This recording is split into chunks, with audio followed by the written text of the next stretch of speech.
Medyo nakakahiya to ah. Samahan niyo kami at mag-travel. Let's go!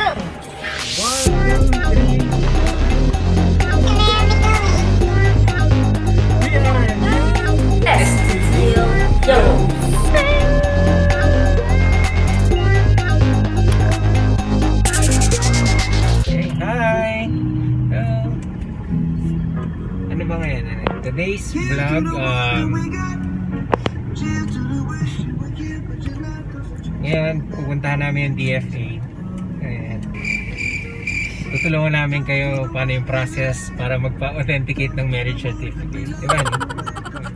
Today is June 5, 2020. So, we have been stuck here sa Philippines for almost 3 months. Supposedly a month vacation lang, annual vacation. So yun, naabutan nga ng COVID, ng lockdown. And one of our plans sana, while we're here in the Philippines before nung lockdown, is to process yung authentication nung namin, marriage license namin. Kasi we have been married last year, so hindi namin naasikaso. And yun, nga pala, we are residing sa Dubai, we are working there. So kailangan ng authenticated marriage license pag nandun ka. I mean, pag kinasal ka sa Philippines, tapos you're residing sa Dubai. So, yun saan ang gagawin namin. Pero, yun nga, na abutan ng lockdown, kaya hindi namin siya nagawa. Pero, praise God, na nandito pa din kami. Tapos yun, may time pa na maayos siya ngayon. So, ngayon, aayusin natin siya. And, katulad ng sinabi ni Bruce. NANI? Ngayon, yung vlog na to is, i-guide namin kayo para sa authentication ng marriage certificate namin. How to? How to? How to authenticate. So, yon, short tips lang. Una yung ginawa namin, step 1. Una is pumunta na talaga kami ng DFA Manila nung, kailan yun, honey? Tuesday. Nung Tuesday. So, yung marriage license namin, galing ng PSA, dadalhin mo dun sa DFA para ipa-authenticate. So, that's 100 lang per copy. 2 copy na na-request namin para iwan namin yung isa dito sa Philippines at yung isa dadalhin namin ng Dubai. So, yun, 100 pesos for authentication. Yun yung una nyo kailangan gawin. After 3 working days, I think 3 to 5 working days siya, tatataka naman yung receipt nyo and then you have to go back. So, ngayon yun nga yung gagawin namin. After nun, after nang makuha nyo from DFAs, pupunta kayo dun sa embassy nyo from whichever country you are residing or you are working. Doon kailangan mo siya ipastamp. And then, yun na, that's it. Yun. Sana naintindihan nyo yung instructions namin and kung paano kayo mag-explain. If you have any questions, doubts, concerns, violent reactions, comment down below. Tapos, baka pwede pa namin ma-share yung mga ibang experience namin about it na hindi namin nasabi dito. Yes. Samahan nyo kami at mag-travel. Let's go!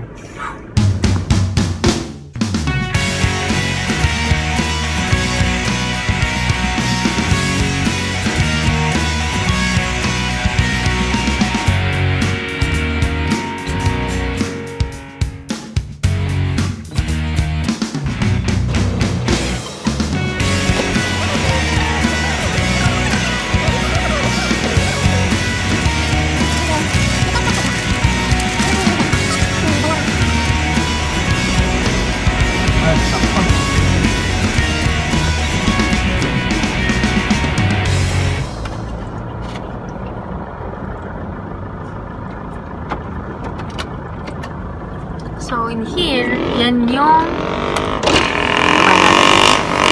going to the yung munisipyo ng Bacoor. So, kung magpapakasal pa lang kayo, dyan kayo mag-a-apply ng, kung taga Bacoor kayo, dyan kayo mag-a-apply ng marriage certificate, marriage license, anong ginawa natin?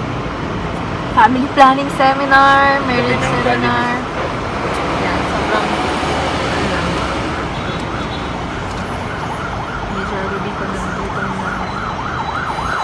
maganda, malaking sa loob. Maraming puno. Tapos, nabutan kami ng Happy Independence Day!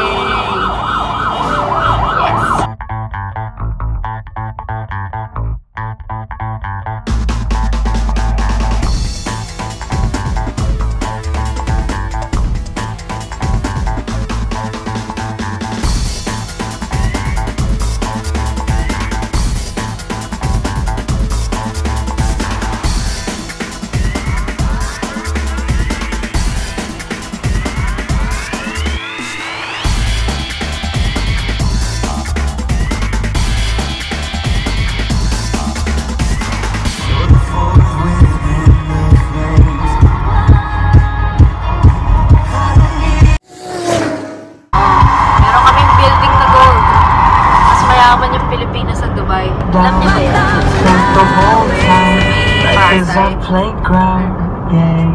Building na go. I'm Diba? not a kid no more, so I must open. 2,000 years later. Yun na yung DFA. This one. Katapat siya ng McDo. So, ito pala. Tapos, Park 50 pesos kung lang. may dala kayong sasakyan, we usually park here sa Petron kasi 50 lang. Fixed rate. Yun, kung may dala kayong sasakyan, we usually park here. Fixed rate. Yung praise God, meron sa Petron. Kasi doon sa tapat ng na McDo or Greenwich, parang meron dong area for food and parking. Medyo mas mahal ata siya. Parang every hour na nag-exceed ka, may bayad. Dito, fixed rate. So yun, praise God na meron tayong parking agad. This is 50. Fixed rate. Bibigyan naman kayo ng receipt. Dapat 50 lang. Not more than 50. Bago namin makalimutan, ganito yung magiging itsura ng receipt mo. So, dalawa yan. Ito. Sasabihin yung date. Kung kaya nakababalik. And so, yun, pupunta na tayo sa DFA. Hindi ko alam kung pwede doon mag-film. So, pag hindi, hanggang sa labas na lang kayo. Kami muna. After, papakita namin kung ano yung itsura nun. Yeah. Medyo nakakahiya to ah.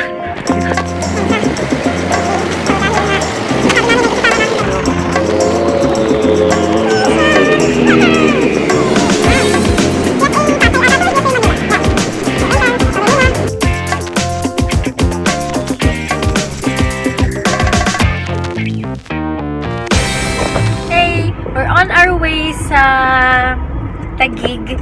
UAE Embassy siya. So, for those who are asking or hindi pa nakakaalam katulad namin kung nasan yung UAE Embassy dito sa Philippines. So, we googled it. Sa Taguig pala siya.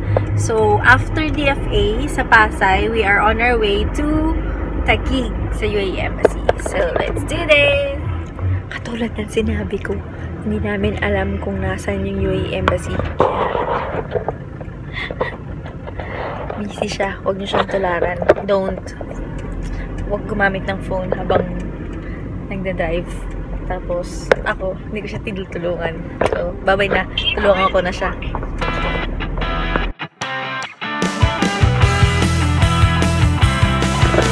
Tip number 2. Pag meron kayong dalang sasakyan, wala siyang, private parking lang yung building pala nung, UAE Embassy. So, we are advised na mag-park sa... Nakikita nyo ba? Doon. Sa mall. Kasi parang beside siya ng... Anong tawag na niyo? Venice. Sa Taguig. Yung magandang puntahan. So, sabi nila mag-park daw kami doon. Which costs... how much? 50 pesos for 3 hours. So, I don't think naman naabutin tayo ng more than 3 hours. Prayerfully, hindi umabot. So, yun. McKinley Hill parking rates. Share namin sa inyo. Wait. There. Punta na tayo dito. So, dahil COVID, so nag-park kami sa mall as advised. And then, now we're walking. Oh God. We're walking papunta doon sa kabilang building. Medyo... Ano name ng building? E-commerce something yung pangalan ng building. Commerce. Fun fact. Fun fact. May fun fact. Kasi, nakapunta na kami on the same building before. Anong year yan, Han? Tagal na. Year... I forgot eh. Maybe that's 2014 or 15. Nakapunta na kami on the same building where pala yung UAE Embassy. We have anong tawag doon, honey, sa Songwriting, Oh, yeah, workshop. Oo, may songwriting workshop by Junji and Ryan Kayabyab. So, pumunta kami doon, bata pa kami. Pahit pa kami. 2014 or 13 ata. So, yun, have to walk. And we have to make daldal para, maaliw sa paglalakad. Medyo mga 5 minutes walk din siya going there. Eh, nakakahingal. Yun. So, lagay ko lang yung mask ko. Papagalitan ako. Commerce Unity Plaza.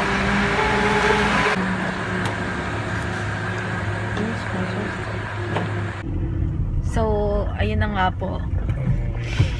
Hindi po kami masyadong nagtagumpay sa kung ano pong vlog namin. Sa kung ano pong title nitong vlog.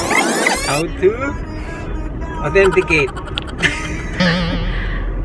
Medyo ano po, ayun po. Hindi po pinalad. Hindi, gawa nga daw po ng, hindi na namin kayo nasama, pero gawa nga daw po ng COVID, hindi nagpapapasok yung UAE Embassy dun sa offices nila. Parang we were advised na tumawag muna and then yun, bibigyan ng ng instructions of what to do. Maybe we don't know, but we're thinking maybe iba pa courier na lang yung documents and then courier back again to us after nung ma-stamp na. So yun, medyo hindi nagtagumpay. Pero at least we know, 'di ba, kung paano, kung saan. And, yun, nakapag-date, nakalabas.